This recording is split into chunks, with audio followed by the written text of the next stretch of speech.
Some people are tested with poverty and some with wealth. Both are not easy. But the wealthy man has so much more to answer for than the poor one. And while excessive wealth is not a sin, it can certainly be a curse, especially if the owner is not willing to share it, to spend it, or to give a portion of it in charity. And who better to aid and assist with one's wealth than one's own family members who are in need? Abu Huraira radiyallahu anhu relates, a man came to the Messenger sallallahu alaihi wasallam and said, O Messenger of Allah, which voluntary almsgiving has the greatest reward? Rasulullah sallallahu alaihi wasallam replied, that you give away in alms while you are healthy yet tight-fisted, in fear of poverty and desiring wealth. Do not put it off until death is near, and you say, so-and-so should have this much, and so-and-so this much, when it already belongs to someone else. Narrated by Bukhari.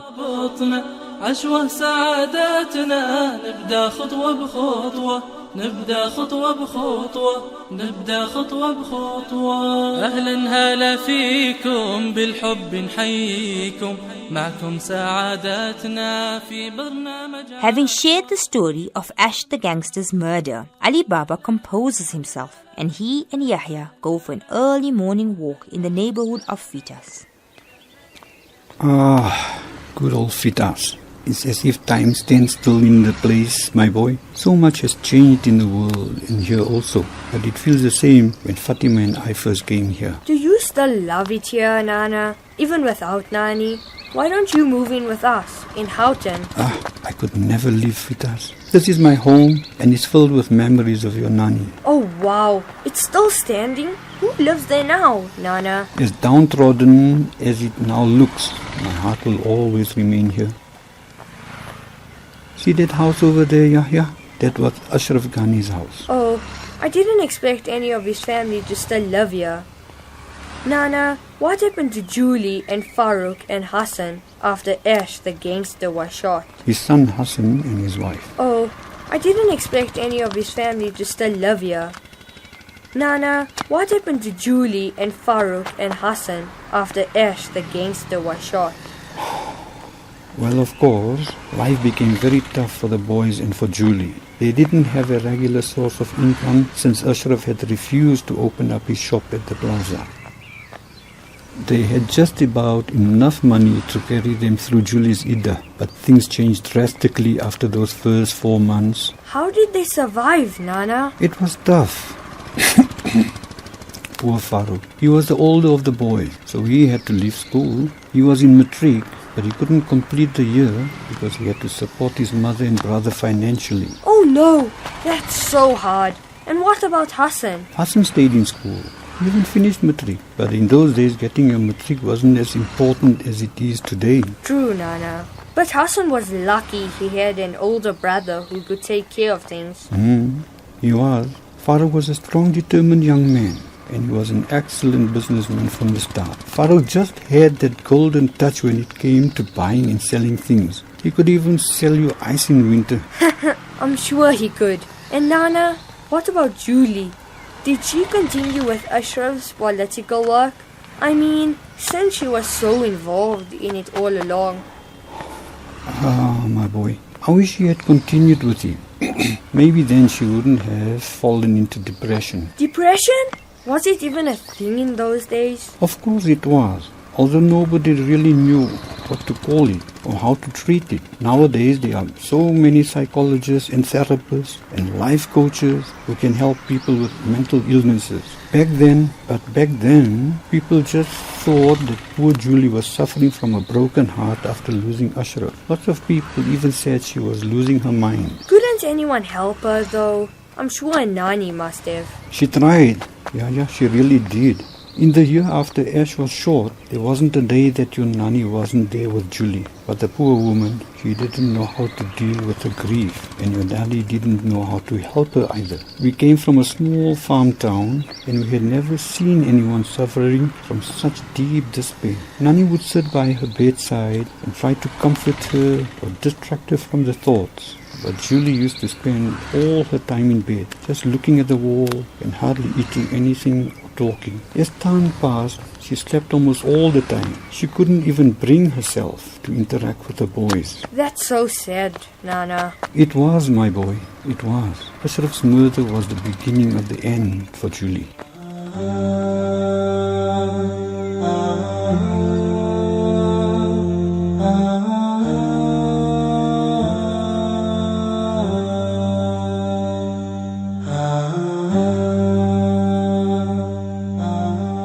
A stone's throw from where Ali Baba and Yahya are taking their walk, Zaidan stands rooted to the spot in Maulana Hasan's living room. Through the window, he watches his father standing on the front stoop as a strange woman and child joins him there. Seeing the state his nephew is in, Maulana Hasan gets up and peers through the window.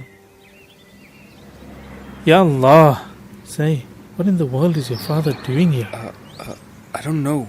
What am I going to tell him when he finds me? Shh. Calm down, Zaidan. It's not a sin to visit your uncle. Just go to the kitchen and get Maryam Appa to let you out through the back door. Okay, but who's that lady with him? And the child? She's a friend of Maryam Appa. Don't worry about them. They probably heard what happened to me and they just came to visit, I suppose. Hasan, it's me, Farouk. Coming! Go, Zay. I'll call you later. Zaidan is confused by the woman and child standing with Farouk, but he knows that he cannot let his father see him. Farouk thinks his family has had no contact with his brother since his first wife Salma and Hasan's wife Maryam had a fallout 10 years ago. He is unaware that Zaidan frequently visits his uncle, who he takes as his mentor. Hastily, Zaidan leaves through the back door and exits his uncle's tiny yard through the side gate leading away from the front of the street. In the meantime, Maulana Hasan cautiously opens the door for his brother and his second wife and son. Wa alaikum assalam. Farouk, Farhana, and Aman, what are you doing here? Bloody hell, Hasan. Look at you. I had to come and see you after your incident. I heard about it on the news last night. Oh, Maulana, you look badly hurt. Are you in a lot of pain? No, not too much. Come inside. I'll call Maryam. Maryam, we have visitors. Hasan, Papa, did the crooks do that to your face? Gee, Aman. But Shukr, it's not as bad as it looks. And why is your arm in a sling? My shoulder is hurt. I'm not sure if it's dislocated, but I can't move it. Oh, what a nice surprise. Assalamu alaikum. Farouk and Farhana, we haven't seen you in ages. And Aman, my, how you've grown. Please come and sit down. I heard about what happened to Hasan, and we thought we'd come and see him. Yes, it was horrible. Shukr, he's a bit better than yesterday. But he looks so bad. Hasan, I think you need to get that shoulder x-ray. Maybe you'll even need stitches on your face. We'll see later, maybe. Not later.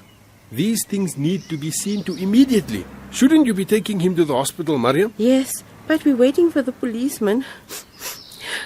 He said he'd stop by this morning and take us. But you know how the police are. He might not even come. Why don't you just drive Hasan there? I would, Farouk, but they stole the car when they hijacked Maulana. Oh no, that's terrible. Are you insured? No, but don't worry. Inshallah, the cops will find the car. So what are you going to do for a car in the meantime? I don't know. I suppose I'll just have to get a lift up and down to the maktab for now. That will be so hard for you. Farouk, don't you have a spare car for your brother? Don't be ridiculous, Farhana. All our cars are in use. No, Hasan, you should just Uber around until they find your car, as you seem to think they will. Farouk, Uber is so expensive. I have an idea. Why don't we bring my car here for Maulana and Maryam to use until theirs is found? Don't be crazy, Farhana. What are you going to use if your car is here? I don't really need the car this week.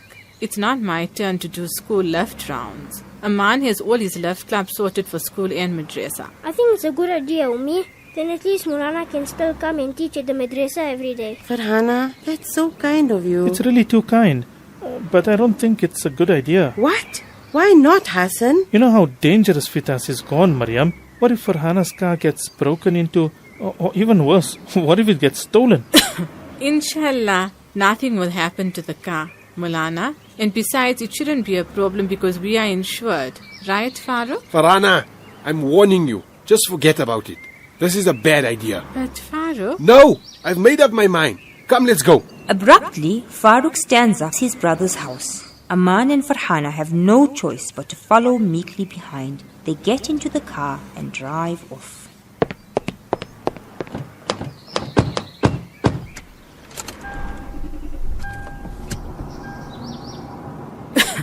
Shh! Farouk, you're not usually so harsh. What was that all about? Farhana, listen to me.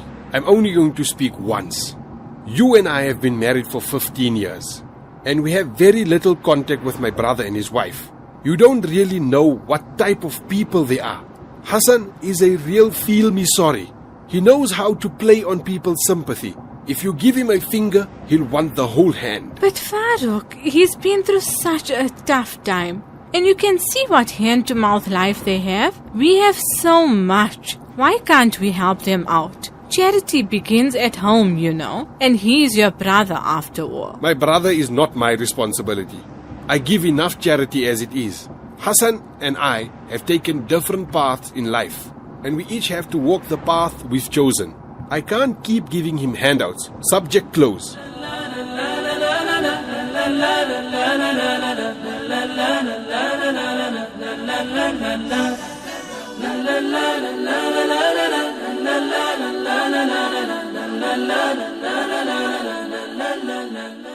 Later that evening, as day turns to night and the cold winter air becomes even colder, the Ghani family is entertaining guests for supper. Farouk has returned from his day out with Farhana and Aman, with his first family none the wiser.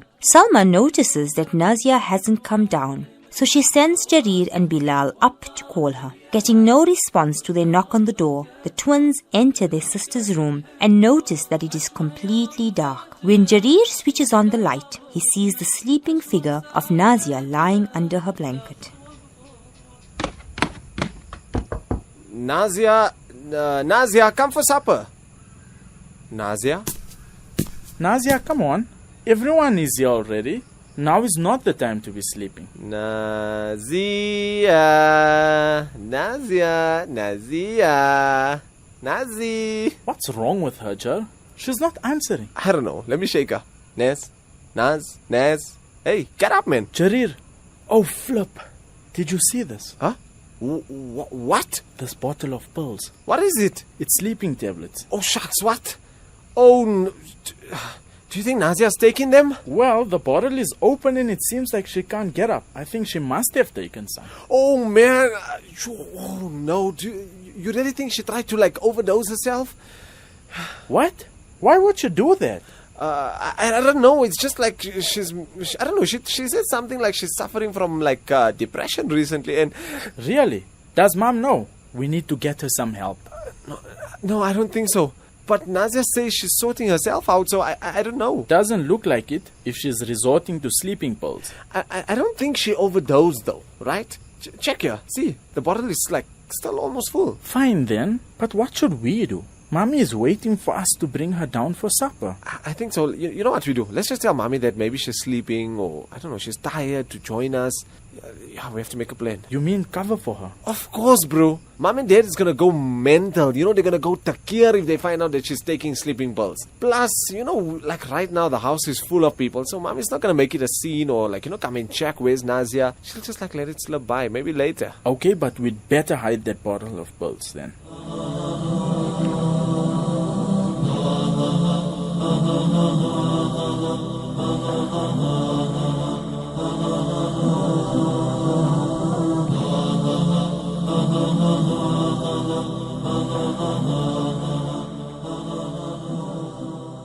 Late Monday evening, Farouk Ghani is still at work when his cell phone rings. It shows no caller ID, and curiously, Farouk answers.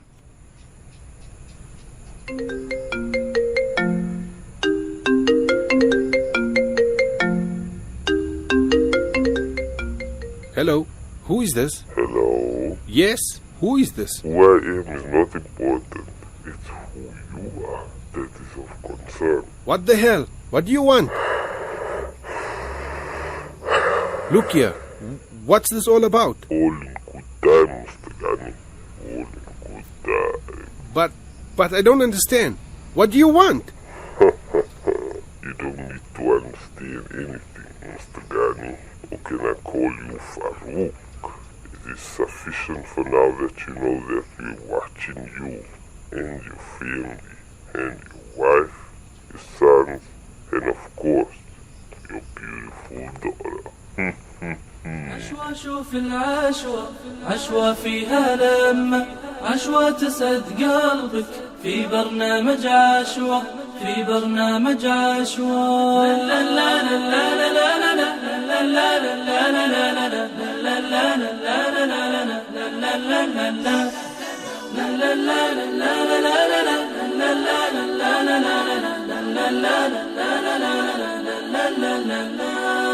في خير الليالي جلستنا محلاها تجمعنا المحبة في الله الأخوة غيمتنا التواصل وامطاره لقياكم وازهاره ضحكاتكم في الأوقات الحلوة غيمتنا التواصل وامطاره لقياكم وازهاره ضحكاتكم في الأوقات الحلوة. We're excited to announce that the Radio Islam app is available on Android as well as the iOS platform. Download it today. Access seamless streaming, salah times, recipes and all other features available for free from Radio Islam International.